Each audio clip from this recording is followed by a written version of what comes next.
and welcome to another session on literary criticism. In this video, we shall focus or we shall discuss ambiguity. We did discuss, the first one was objective correlative by T.S. Eliot.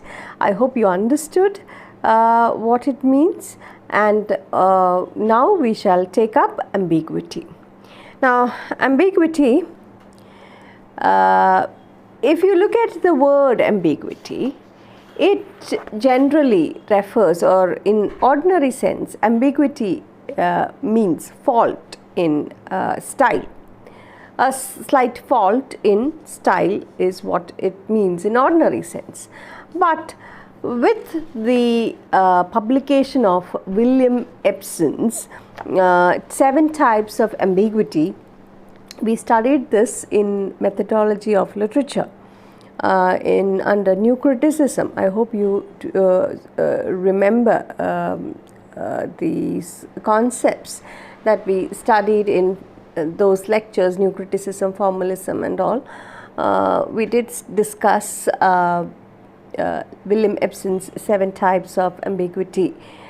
We did discuss a video, we did do a video on ambiguity as such.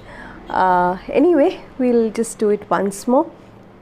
So what is ambiguity? Ambiguity is a fault in style, but again this word changed its meaning, and it is now widely used in criticism to suggest interpretation, multiple interpretation of the text. When a text has many meanings, multiple interpretation. That's why we say Robert Frost's poems are mostly ambiguous in nature. It ends in ambiguity.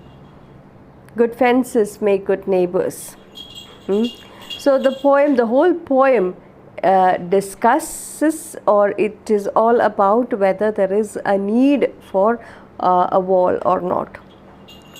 But with Frost, we also find that the poet is neither against, though the poet, he voices his desire not to have a wall, he is not against it either. So there is a multiple interpretation to the text also.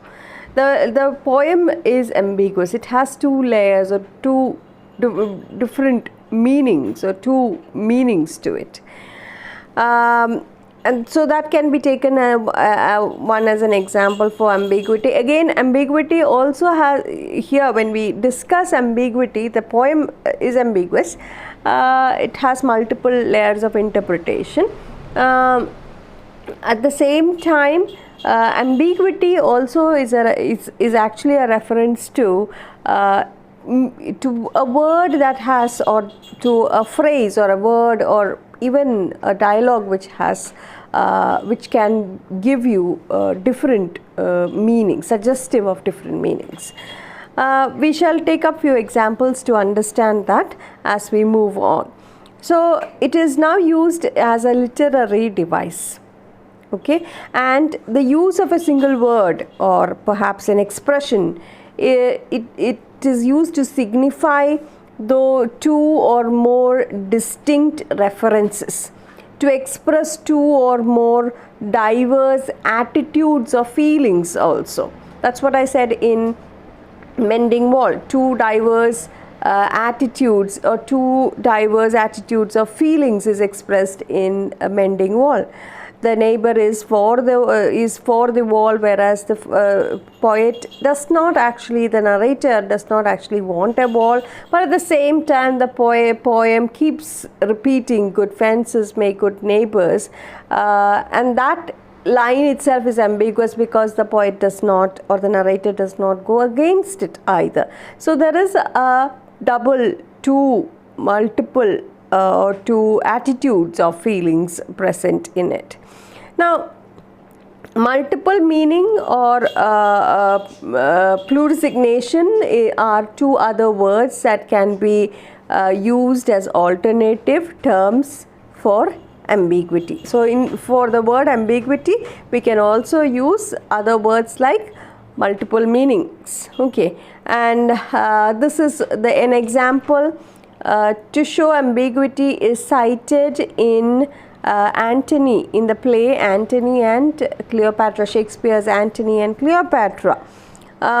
So that we will be able to understand what ambiguity is. I also, before we move on to this, I would like you to recollect on the example that I gave you in methodology of literature. In methodology of literature, I told you of in Romeo and Juliet, when Mercutio is bleeding to death, he says, "Ask for me tomorrow and you shall find me a grave man." He's bleeding to death, okay, and ask for me tomorrow and you shall find me a grave man. So the word grave here has two interpretations. So the author is actually, Shakespeare is actually playing upon the word. The meaning is also very important here. So this word, the grave word, also recently it is also used to show that it is very serious, to imply the meaning of serious. So you will find me as a grave man, as a serious man. Ask for me tomorrow and you will find me as a serious man is one interpretation. Another one is the grave as of the grave. When you die, you are buried in a grave. So there are two meanings there. Likewise, another example is that of Shakespeare's Antony and Cleopatra. And in fact, Antony and Cleopatra, you will find a lot of multiple meanings. It is rich in multiple interpretation. The play as such, you will find words that give you a lot of ambiguity. You will find ambiguity rich, or it is rich in ambiguity, in fact. Now, to understand Antony and Cleopatra, how many of you have read Antony and Cleopatra? Now, the word,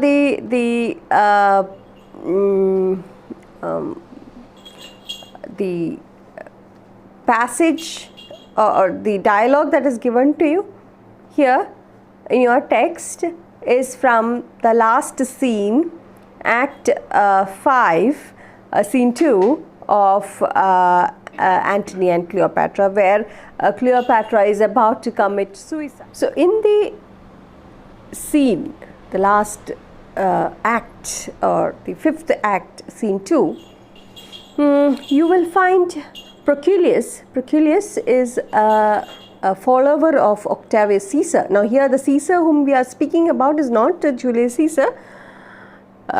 Cleopatra had a son by him.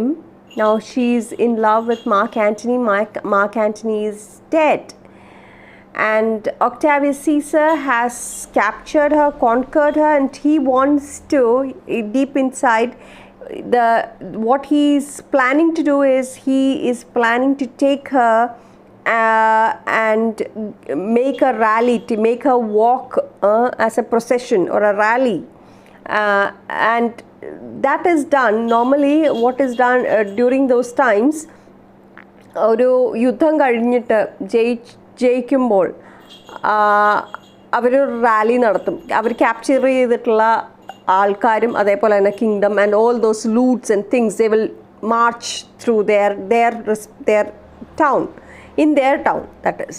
So this is, they will be taken as products, or they will be taken as objects of their victory. So Cleopatra is also going to be taken like that, but Caesar does not say anything to Cleopatra. Cleopatra knows, she's suspicious of Octavius Caesar's intentions. So Proculus, he is a person, Mark Antony had already told Cleopatra that you can trust Proculus, and Proculus comes, he's a follower of Octavius Caesar, and he comes and asks Cleopatra terms for giving herself up to Caesar. Okay, to give so Cleopatra, she is the queen of Egypt. She's powerful, she's notorious, she is the lover of Mark Antony, and she is a woman of self-esteem. So she knows very well that Caesar has hideous plans, and he is acting very, in a very loving manner to her, only to get her into his clutches, only to parade her through Rome as an object of his victory over Egypt. And that she considers the biggest embarrassment, and she just wants to kill herself. So here you have Proculius, who comes and tries to talk to her and promises her that her sons will be taken care of, her sons will be spared and forgiven if she does not do anything to herself. She gives herself up to Caesar. See, during this time there's a drama, there's another thing.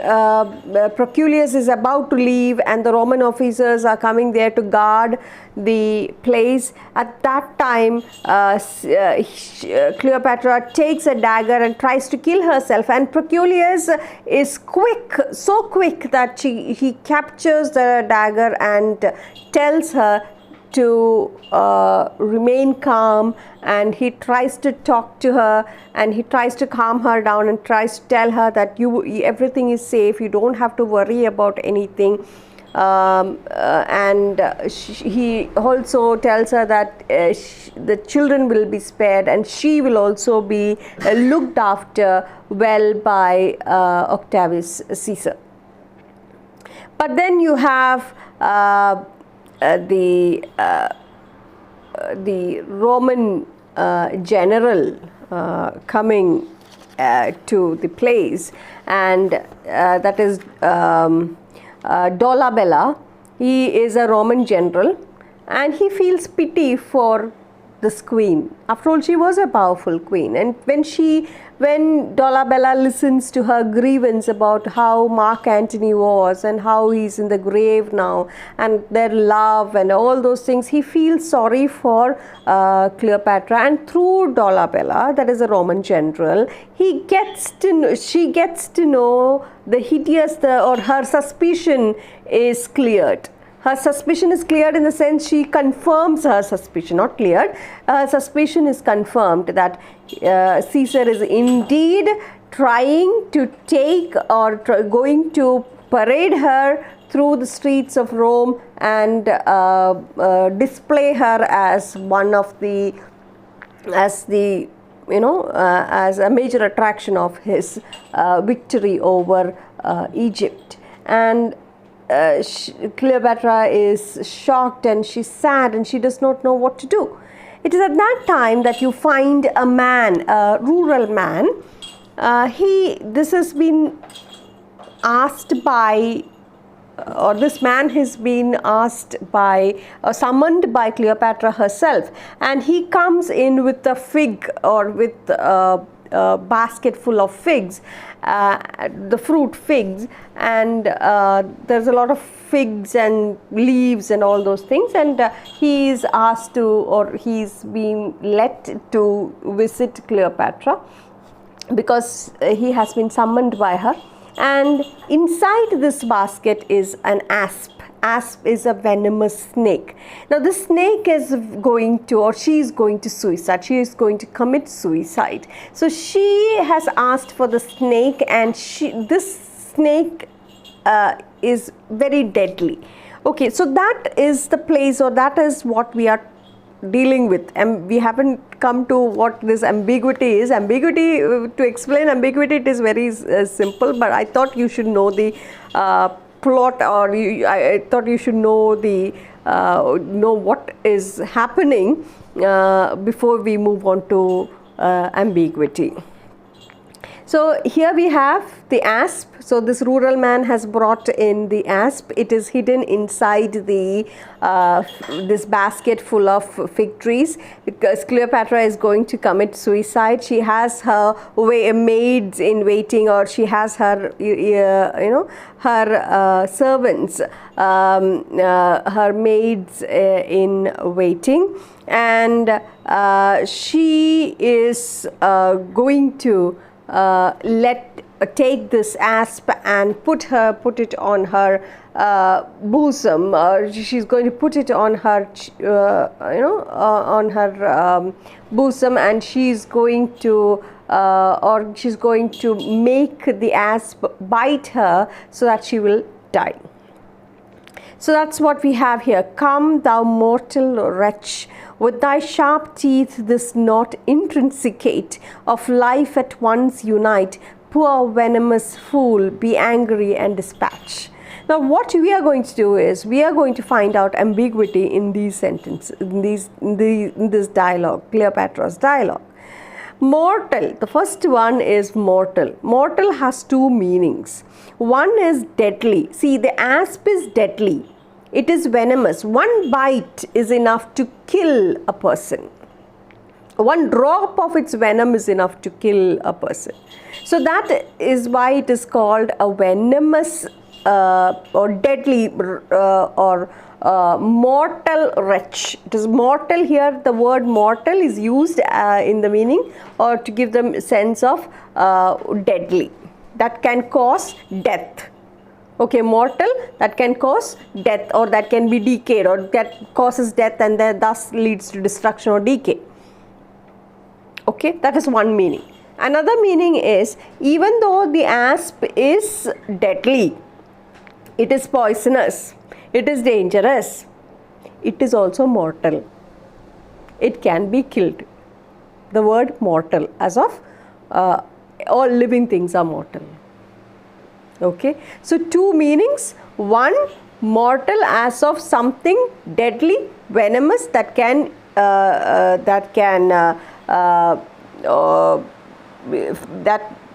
be fatal, that is death dealing.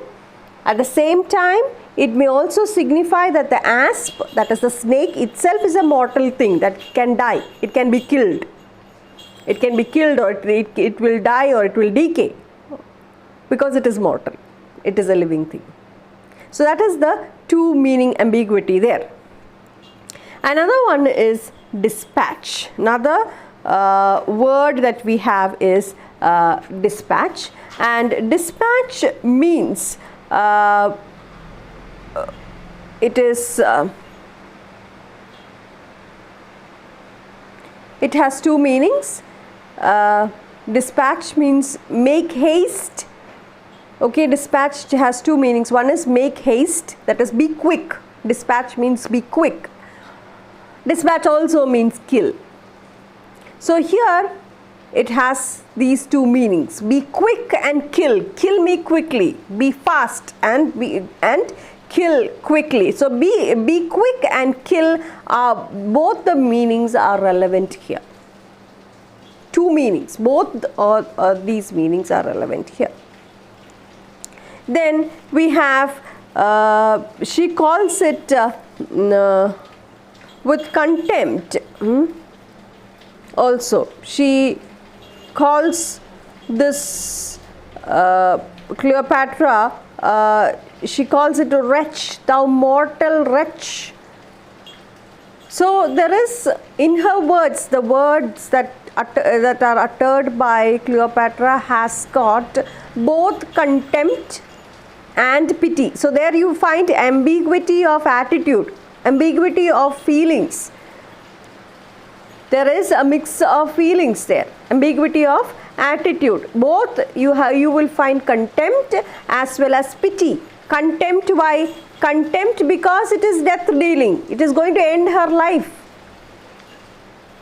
Right? It is deadly. That is why anyone would have contempt for the snake. We won't like the snake, which is deadly and which is poisonous. At the same time, she also feels pity for it because it is forced to kill the queen. and also relieve. Thus this she feels pity for it, she feels pity for herself. There is a lot of emotion again. That pity itself, it can mean pity for the snake, it can mean pity for herself too, because once the snake bites her, it's going to relieve her of her pain, all the pain. She does not have to worry about all of both physical as well as mental torture. Everything is going to be relieved. All right, and so you find ambiguity in that word wretch, ambiguity of feelings. So ambiguity does not mean double meanings or two meanings. It also means ambiguity of feelings or attitudes also. Okay, then you will also find this ambiguity as of words, ambiguity in words or having meaning, giving you meaning. You will find in some of the words that portmanteau words. You have studied portmanteau words in linguistics. So portmanteau words, you will find double meaning or two meanings there. Like for instance, nowadays when do you wake up? Oh, since you have online classes, you wake up at 9 o'clock. Maybe a little earlier, 8 o'clock perhaps. Anyway, but otherwise, if you don't, on Sundays and all, perhaps you wake up at 10:30 or 11. So breakfast and lunch becomes brunch. Now brunch is a portmanteau word, right? Breakfast plus lunch becomes brunch, and that is an example for portmanteau word, which is another example for ambiguity, ambiguity of words. Two interpretations, two meanings. Okay. Likewise, you have also studied in deconstruction. I taught you Derrida's deference. The word deference is derived from two words, differ and defer. So differ and defer together will give you deference, right? So that is also an example for ambiguity. Okay, then you will find a lot of such words in Lewis Carroll, Alice in Wonderland, the person who wrote Alice in Wonderland, and in his the sequel to Alice in Wonderland would be Through the Looking Glass, and in that Humpty Dumpty is talking to Alice. And there he uses a lot of such words, words that have ambiguity, so a lot of portmanteau words also. Like for instance, slithy. Slithy is slime and lithe together form slithy. So you will find such type of words in such novels as well. So I hope you understood what ambiguity is. So by this analysis, or by his analysis of ambiguity, what William Epson has done is, William Epson has helped in expanding the awareness of the complexity of or richness of poetic language. So he has helped us to understand the richness and complexity of poetic language. Okay, in poetry, it gives us, this ambiguity gives us layers of meaning. And therefore, from one complex or one term, you get several ideas, several interpretations can be derived at. Okay, but at the same time, it also has a negative side. And the negative side is that because of this ambiguity, the risk is we kind of have this quest for it that we overread the text. And we are sometimes even it leads to contradictory statements, or it leads to contradictory explanations of that literary word or passage. So overreading is another is a negative aspect that you find in due to ambiguity. Clear? So what is ambiguity? Ambiguity in ordinary sense means fault. But after William Epson's William Epson in his book 7 Types of Ambiguity, he clearly asserts or states the double meaning or the to multiple meaning or multiple interpretation of a text. So that multiple interpretations are also alternative terms for ambiguity. It also is used to mean or what is it? Two or more diverse attitudes or feelings.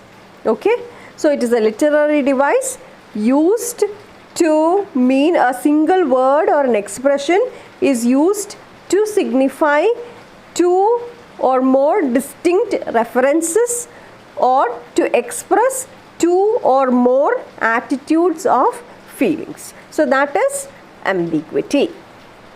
Okay, and the examples that we used tells us the multiple interpretations, both mortal, the word mortal gives you an example for two meanings, right? Mortal, wretch, she calls the asp mortal, which means deadly, death blow or death dealing. At the same time, it is also it is something that will die. It is mortal. The asp is mortal. Then another one is the word wretch itself. Wretch itself has got two feelings, two or even more distinct type of distinct feelings associated with it. Wretch, here when Cleopatra calls it a wretch, there is contempt and pity in her words. So you will find the feelings, two mixed feelings there. That is also ambiguity. So that's with ambiguity. Let me also explain intentional fallacy and affective. Now, what is intentional fallacy and affective fallacy? All this were taught to you in the last semester, methodology of literature. But since I don't know if you have forgotten, I'm pretty sure you would remember, but still, let's have a recap of what we studied. Let's study it once again. What is fallacy? Fallacy means mistake. Fallacy is a mistake. Mistaken interpretation is fallacy. It's a mistake in interpreting the meaning of the text. Okay. So it is a kind of mistake that people make by deriving the meaning of the text. According to whom? According to the intention of the author. Okay, or author's intention അറിയാൻ അല്ലെങ്കിൽ അതാണ് author intend ചെയ്തിട്ടുള്ളത് എന്ന്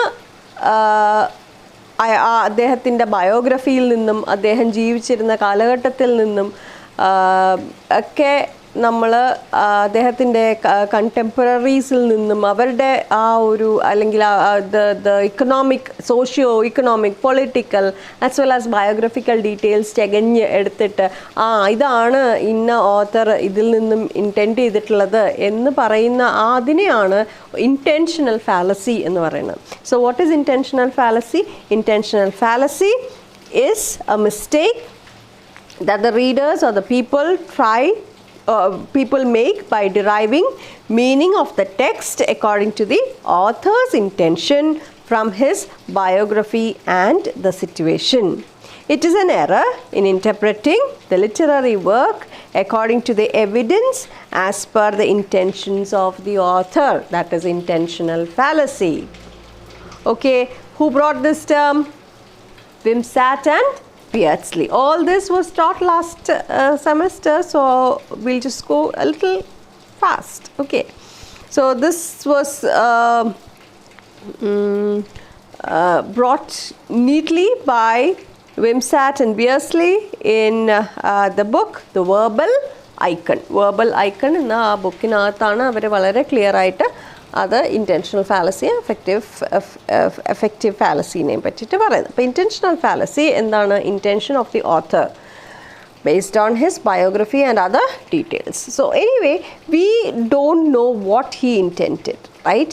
When he wrote the lines, we can't go all the way back to Shakespeare's time and ask him, what did you intent when you wrote this play? What was going on in your mind when you wrote Hamlet, or what was it that made you write Macbeth? Freud tries to interpret Shakespeare's reasons for writing Hamlet based on his Oedipus complex. So all that could be error in a way, because we don't know. We have absolutely no idea whether he even had such relation with his mother, or whether he had such a feeling for his mother, whether he had any, whether Shakespeare had Oedipus complex, whether Shakespeare had such kind of feelings when he tried to picturize or portray Hamlet. So all that is being interpreted, right? Various interpretations for Hamlet is given, or there are various and many interpretations for Hamlet as to why Hamlet procrastinates in murdering his uncle who has killed his father and stained his mother. And yet Hamlet does not take action, and when he finally does, that leads to a big tragedy. So what is the reason? So many people have given, many critics have given different interpretations to it. Again, that can be considered as examples for intentional fallacy. Trying to, okay, I'm just giving you this, it could be they're trying to find details of Shakespeare through what he perhaps may have intended. Okay, critically analyzing what he may have intended, especially when it comes to Freud's Hamlet suffering from Oedipus complex, when he himself tries to, take you to the extent of stating that Shakespeare was in fact indirectly, because the author is suppressing his feelings. That's what Freud says, right? He suppresses his feelings, and this suppression comes out in a different form through literature. That's what Freud says in his interpretations of psychoanalysis. So Shakespeare, according to him, was suffering from such a problem. So that is one example for intentional fallacy. Like another example that I had given you once was, I write a poem, I say black, okay, and the word black is a reference to melancholy, black is a reference to evil, black is a reference to racism, gender. Black is a reference to death. It could be so many things. So some will come with the idea that I tried to interpret, or I tried to mean melancholy, or I tried to mean death. Or I may be depressed, and so many interpretations based on it would come because of this word melancholy. Perhaps I meant nothing. I may perhaps meant or may have looked at my black cat, and perhaps I wanted to write something about my beautiful black cat, and perhaps it could have been a squirrel that I saw, and I wanted to write about that squirrel. Of course, the squirrels are not completely black, but still, it may have occurred to me that I may have some other intention, and you have come up with a different intention of melancholia or depression or something else. Another example would be my blue curtain, okay, and the word blue again is suggestive of depression. So you would interpret it in that sense, that the speaker or the poet is in the ocean of depression. Perhaps I may have not even thought of that. I may have just wanted to write an absolutely simple, very peripheral kind of a poem and that would be about my blue curtains, nothing more than that. So what I'm trying to say is that if we try to base our interpretations, if we try to interpret the particular work in terms of the author's intention, we may end up making a wrong or judging the poem in a wrong manner. We cannot, however, we cannot try to gauge what the writer is intending. So we may not be able to understand what the writer has intended.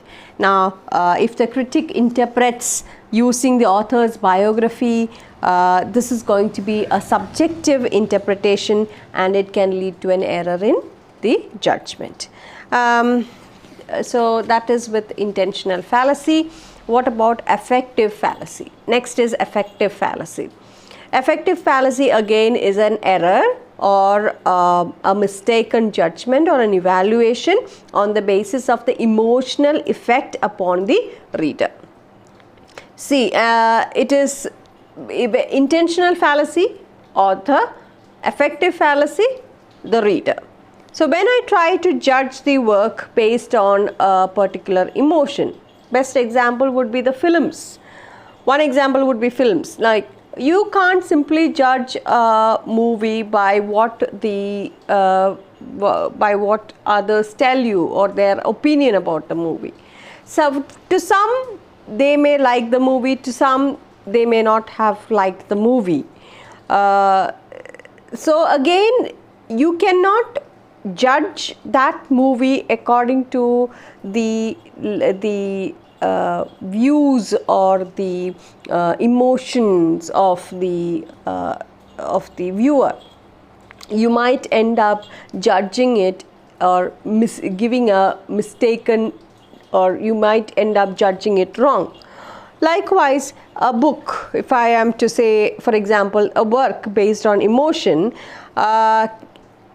it can lead to a lot of misinterpretation. Basing it on the reader's emotion is not the ultimate indicator. There can be a very beautiful, a very good poem.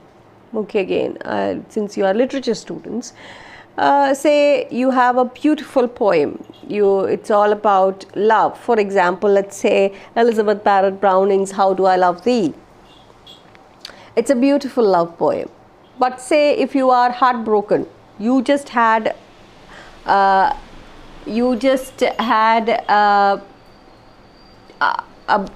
broke up with your boyfriend, okay, and then you read the love poem. Do you think you would be able to appreciate it? No, you won't be able to appreciate the poem. In fact, you will find the poem you will find it a stupid poem. And if at that time we are going to judge, or you are going to judge a particular work, somebody comes and asks you, how did you like the poem? You would definitely say it's just stupid, silly love poem, and such poems you perhaps may not have appreciated the poem, and therefore you judge the poem according to that particular emotion in which you are in. But the poem is a beautiful poem. If you look at it from that angle, if you come out of it and you look at it from an objective angle, that poem is a beautiful poem, right? But your emotional state is not in a state where it can appreciate the beauty of the poem. You're heartbroken, and therefore you find that poem very silly, right? And you misinterpret the poem. Clear? So that is also a fallacy. So affective fallacy is the wrong judgment or the misinterpretation, basing it on the emotion of the readers. Okay, and who coined these terms? Wimsatt and Beardsley, okay, in their work Verbal Icon. So I hope you have understood. So until we meet again, thank you and keep safe.